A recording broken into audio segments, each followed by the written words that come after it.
Oh, that's longer than I thought. Well, at some point in time ago, I made a Golden Freddy mini-theory video, and one detail I was kind of hung up on was it feels like there's sort of no winning with the bite victim 100% when it comes to theorizing. Pretty much every theory has some loophole or thing you have to just kind of force in or accept that there's some jump in logic or kind of reasoning you have to make.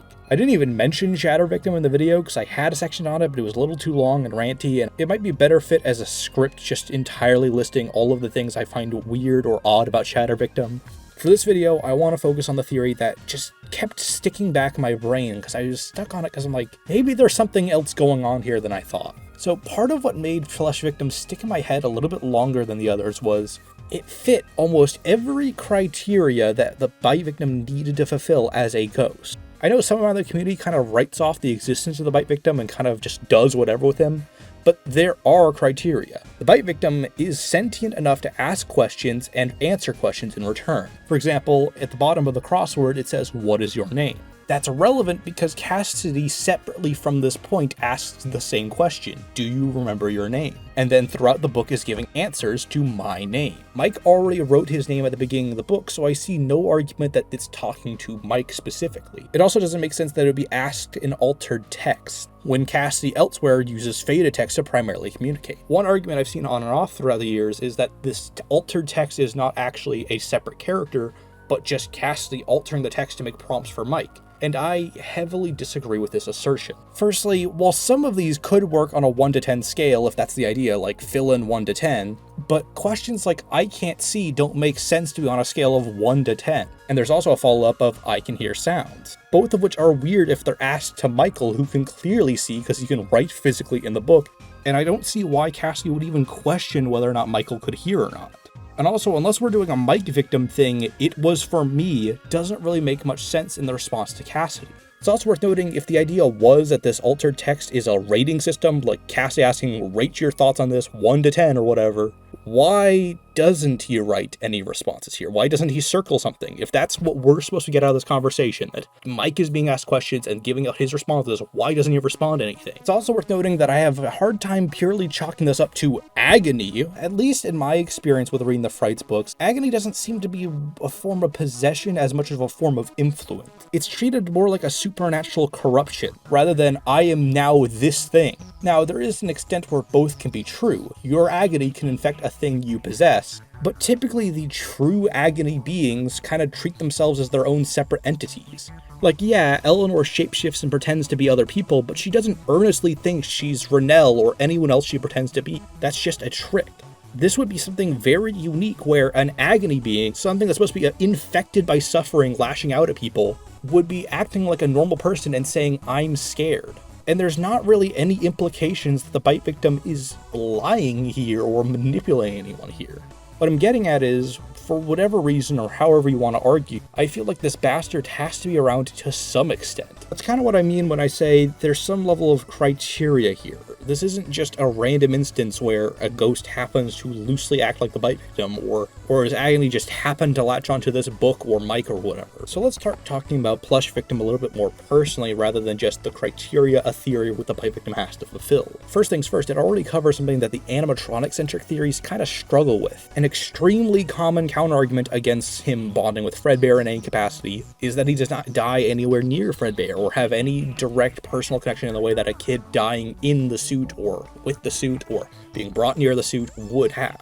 Shadow Victim has this problem, and he arguably has an even more extreme version of said problem, where he has to be able to connect to souls that won't die for another 2 years in suits that he is never shown to interact with on screen. So if we're going to have any vessel-based theory where he's possessing something, there's instantly some brownie points when he dies near something. You can already see how something like him possessing or following Mike or him possessing the plush would already have that advantage. He dies right next to the plush. It's right there as he flatlines. And hell, it's something he had around him for ages. But more interestingly, there's something completely unique about the plush from, say, possessing Mike. The plush is not just a plushie, it has walkie-talkie components inside of it, which means pretty much no matter how you define possession or whatever rules you chalk up to possessing something, he fulfills the bare minimum requirements. It has metal and technology, but also in a way it has a costume, you could argue. I mean, it's plush, but you get the point. By all accounts, by the rules the series seems to stand by, he would possess the plush. It has all of the requirements for him to possess it. This also acknowledges some oddities I always thought was interesting that no theory really fully seemed to have an answer to. See, it's weird how we have the introduction to the bite victim interacting with Cassidy seemingly for the first time or early on, to the point where what your name is being asked. Like, if they knew each other for longer, why are they only asking these questions now? It's weird, right? However, if he was possessing the plush, then pretty much no matter how you work your theories, the bite victim would interact with Cassidy for the first time around when the logbook is loosely set. If the bite victim's been in the plush, and the plush has been in the secret room in the bunker down there for who knows how long, then there is literally no point prior to the events of Sister Location and its conclusion that the bite victim could ever interact with the MCI kids. That room is sealed off, and while we know the Fun Times have tried to break out before from Baby's dialogue, they would have had very limited, if any, contact to this room and would have been taken out of it shortly after. This means even under classic Molted MCI, Cassidy would have little, if any, interaction with the bite victim. Maybe enough to loosely know there's another soul somewhere out there in that plushie, but definitely not to know him on a personal level. And with Molten MCI Alter S, Cassidy would literally never interact with the bite victim, period. At least until Mike might theoretically take the plush out of the Sister Location bunker. After that point, if the plush is now with Mike or wherever he goes to some extent, then either during the events of FNAF 3, in the case of Molten MCI Alter S, which would explain why the logbook has so much imagery of FNAF 3 and also why it doesn't reference any events after FNAF 3, or in the case of something more like traditional Molten MCI or even Springtrap MCI, then theoretically they could meet for the first time there or around there, which would explain why they have to introduce each other to themselves at this point in time. Like, think about it. Scott didn't need to make an interactive logbook for us to see these characters interact. He could have made anything, a silly little mini game, a website, hell, a book if he really wanted to. But he picked a book that consistently roots itself around the events of FNAF 3 and no later. Or at least before FNAF 6, but after Sister Location at the very minimum.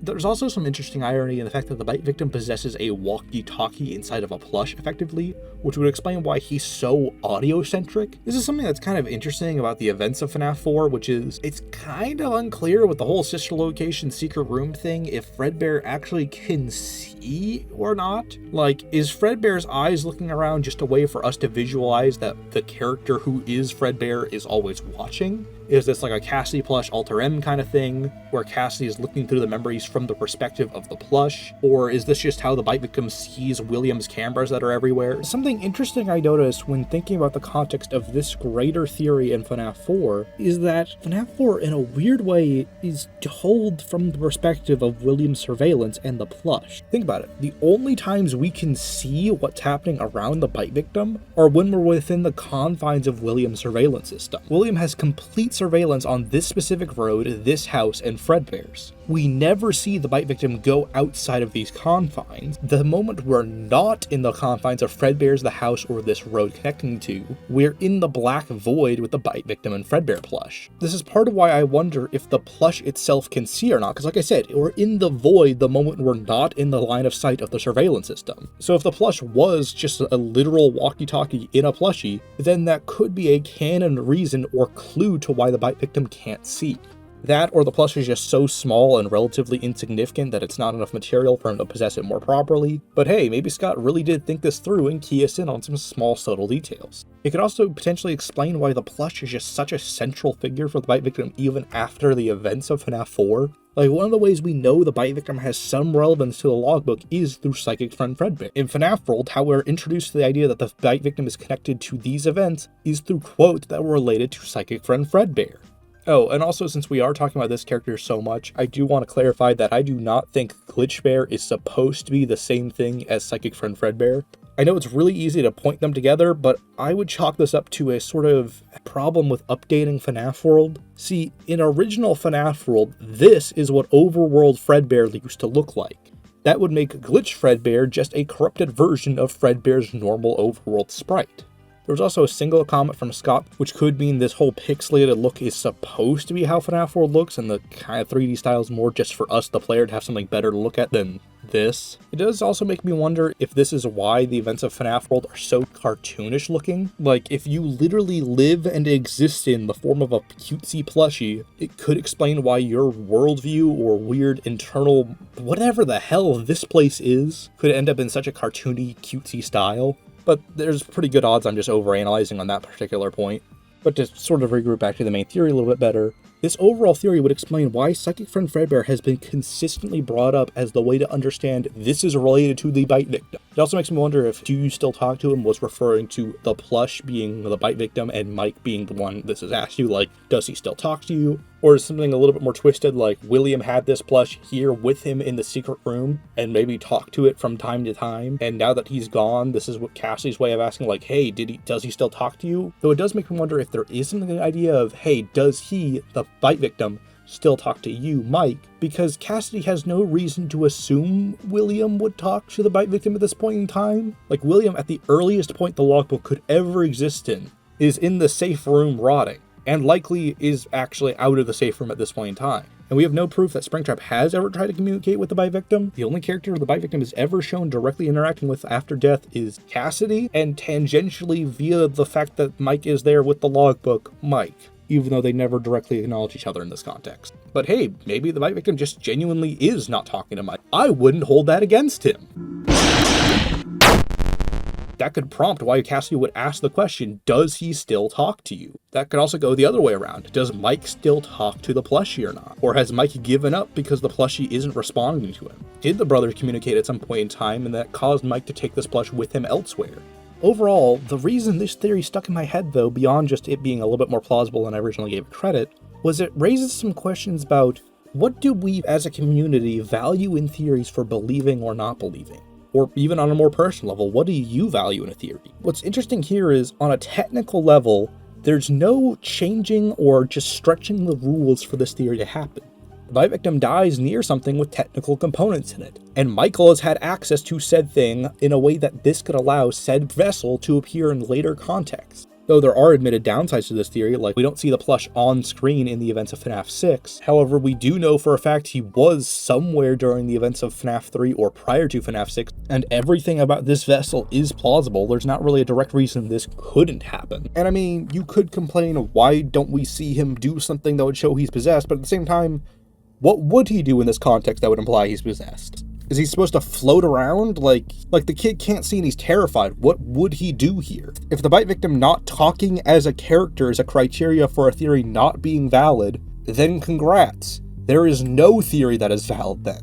At best, you can chalk up some lines from other characters to being like, that might be the bite victim talking, like One Big Happy Family from Molten Freddy or Golden Freddy saying, it's me. But at the same time, if you're going to pick a line and force fit it into your theory, you could easily say, oh, does he still talk to you is confirming that the bite victim as the plush is talking to other people. Like, you get my point? And then there's the fact that none of FNAF 6 acknowledges the bite victim really at all, which is one of the more frustrating details of that game, honestly, as a whole. Like, if he's in Molten Freddy, that's never acknowledged on screen. If he's following around Springtrap or Mike or any of the other characters, that's not acknowledged on screen. It really depends on what you weight in a theory. Like I said, what do you value? Like, Plush Victim is really solid when it comes to the starting point. Why he would possess something, where he was during these points in time. Very safe and by the books with how possession works. It even makes sense on a thematic level. But at the same time, he's not in FNAF 6 on screen. But at the same time, he's not on screen in FNAF 6 anywhere in a confirmed, clear point in any way. The only way you get him in FNAF 6 confirmed, arguably, is by saying, oh, yep, another thing has him with it. And all of those things that would theoretically have him with it require bending the rules to get him there. So do you take, hey, we know for a fact this entity exists in FNAF 6 as more important than, hey, we know for a fact this is how possession works? Like I said, there's a reason this theory stuck with me more than the other ones, because it made me ask these questions more than any other theory did. This is one of those where I'm really curious what people have to say in response to this. With all that said, bye.